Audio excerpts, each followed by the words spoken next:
Nous continuons notre exploration dans le domaine des bûches écologiques en compagnie de David Côté cette semaine. Bonjour David. Bonjour Michel. On a parlé la première fois donc de cette, lors de notre première chronique, de cette bûche qui sert donc pour le démarrage, la bûche de performance. Exactement. Et en deuxième lieu, voici quelque chose que je vois moi pour la première fois, je t'avoue, parce que j'avais vu celle-là, donc assez conventionnelle. Celle-ci est une bûche aussi écologique, faite sous le même principe que celle-là. Qu'est-ce qu'elle a de différent? La différence, c'est ça, c'est une bûche comparée à la performance, une bûche de performance qui va brûler intensément. Celle-ci va brûler sur une période beaucoup plus longue en dégageant une chaleur qui est constante. Okay. Donc, on l'appelle la bûche constante, c'est pour cette raison-là. Donc, la chaleur va toujours... Il faut les mettre, bien sûr, en mode chauffage parce que c'est une bûche qui est très polyvalente également. On peut s'en servir pour faire du feu d'ambiance, mais principalement, les gens vont chauffer avec elle. Comment est établi le concept de fabrication pour faire qu'elle va brûler plus longtemps? J'imagine qu'on la fabrique différemment. Absolument. C'est une méthode de compression. Comparativement à une méthode de compaction pour la performance, cette bûche-là, elle est pressée en bloc.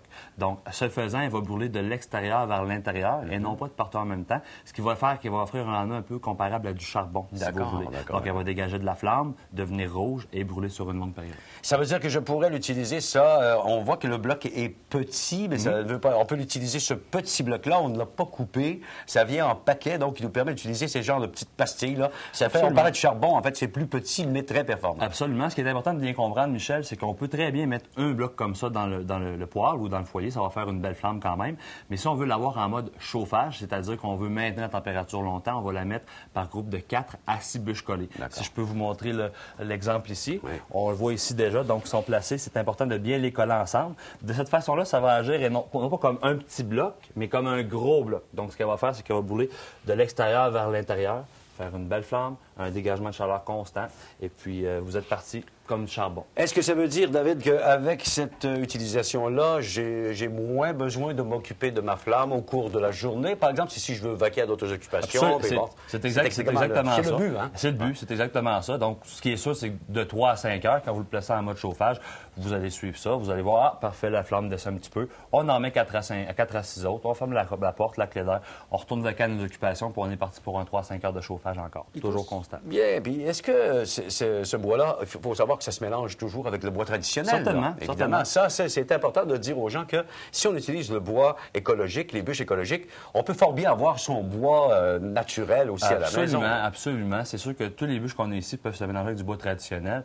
Dans le cas de la bûche constante, ceux qui ont le bois traditionnel vont prendre leur bois traditionnel pour partir leur poêle, pour le monter à température élevée. Quand leur poêle est chaud, on va passer avec la bûche constante, qui est la bûche de chauffage. Donc, vont continuer avec celle-là. Mais ça peut très bien se mélanger, il n'y a aucune contre-indication. Ça, ce qui est intéressant aussi dans ce produit-là, dans cette catégorie de produits-là, c'est que quand on parle de constance, donc on n'arrive pas à des températures extrêmes dans le poêle à combustion lente, ce qui peut être un peu inquiétant par moment. Absolument. Donc, c'est sûr et certain que pour votre confort, ça va être beaucoup mieux, mais également pour le montant que vous investissez, parce que cette bûche-là, dans un poêle qui est chaud, elle va brûler sur une longue période. Donc, par rapport à la livre de bois que vous payez, vous en avez plus pour votre argent, parce qu'elle brûle plus longtemps. Donc, c'est très intéressant à savoir. Oui. Et sur le plan des coûts, comparativement à la performante dont on a parlé lors de notre première chronique, ça se compare Les coûts se comparent très bien, mais il faut bien comprendre, la performante, on part avec ça. Quand on veut chauffer, on continue avec celle-là. Par rapport au coût à la livre, ça se compare très bien. Ça se manipule très bien, c'est propre. Encore une fois, élimination de créosote et de colle et tout ça. Donc, sur le plan sécuritaire, c'est fameux.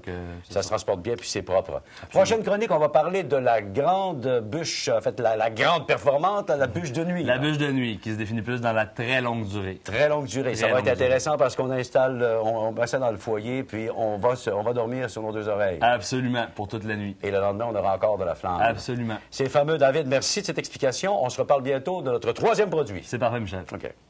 Cette partie d'émission vous a été offerte par Nova Flamme Bûche écologique.